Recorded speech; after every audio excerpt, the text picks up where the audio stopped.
Hi, the book that I recently read was The Wallcreeper by Nell Zink.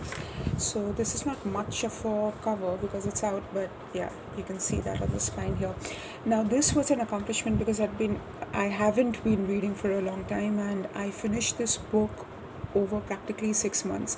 It's not really a reflection of the writing itself, but just I've been distracted. But I have to say that this was an easy book to get back to in fits and starts. It's a little tough to review a book where you've not really read it at one go or with some sense of flow, but overall, I quite enjoyed it. This book is about the fraying of a marriage between Stephen and Tiff. It begins with Stephen driving a car. He swerves when a wall creeper is the name of a bird. It's the type of a bird. So when the wall creeper crashes into the windshield and he swerves and the car hits a rock or something, and the girl Tiff, she suffers a miscarriage, and now they lose a baby, but they take in the injured wallcreeper. They name him Rudy. I'm guessing that kind of taking in the bird when you have lost a child is symbolic of something, I guess. But in the context of taking Rudy in and them having problems with their marriage, they are so casual about their affairs with different people, and both of them are hollowed out in their own way, individually and together. And that hollowness kind of, it gets frustrating and tedious after a while.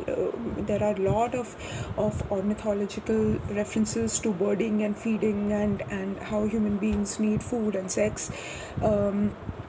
And that kind of gets tedious. The story also takes the characters to different cities.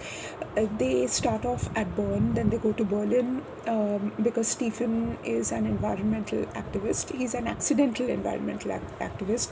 He's just someone who's fed up with his job, and he needs a purpose, and saving lakes is one of them. So that's when he goes to Berlin, and he also wants to kickstart his flagging music hobby.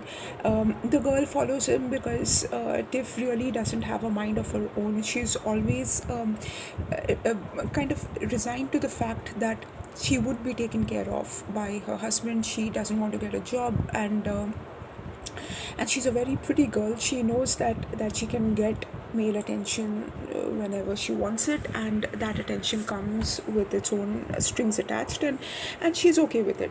And but then once in Berlin, she finds herself a little alone because she finds out that her husband is having an affair and things like that. And then from there, she goes to a place called Brighton-Hagen, I think. And a whole lot of things happen there as well. She meets a priest. She actually, just for a lark, she starts volunteering at a group, and she starts getting interested in the environment. Um, and then there comes a point when Stephen also dies, and this is around the time that Tiff actually starts finding herself, and it happens towards the end of the book, so the resolution of a really strong coming of age isn't there. It feels a little pat and abrupt, but it's really well done. I think that the book begins well and it ends really well. The middle portions seem to flag a bit. They flag for me because the references to different kinds of birds is quite a lot, and if you are not particularly fond of birds, I'm not sure if the metaphors would hold. But one thing that is really beautiful about this book is the language and the way she describes different cities, and different vistas. There's a part in the book where she describes a lake as silver, a pool of placid silver, like mercury in a teaspoon. And there is this other bit where she describes a sunset in Brighton-Hagen, and she compares it to the sunsets that you see in Berlin and Bern, and and she basically conveys that in Berlin the sun just sets behind the buildings. In Bern it's a beautiful cool yellow white, but in Breitenhagen it is a bright lush orange pink rust that conveys the sentiment LSD is a crutch.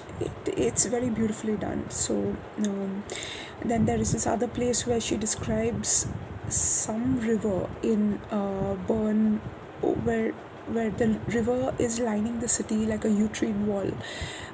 She's quite evocative that way.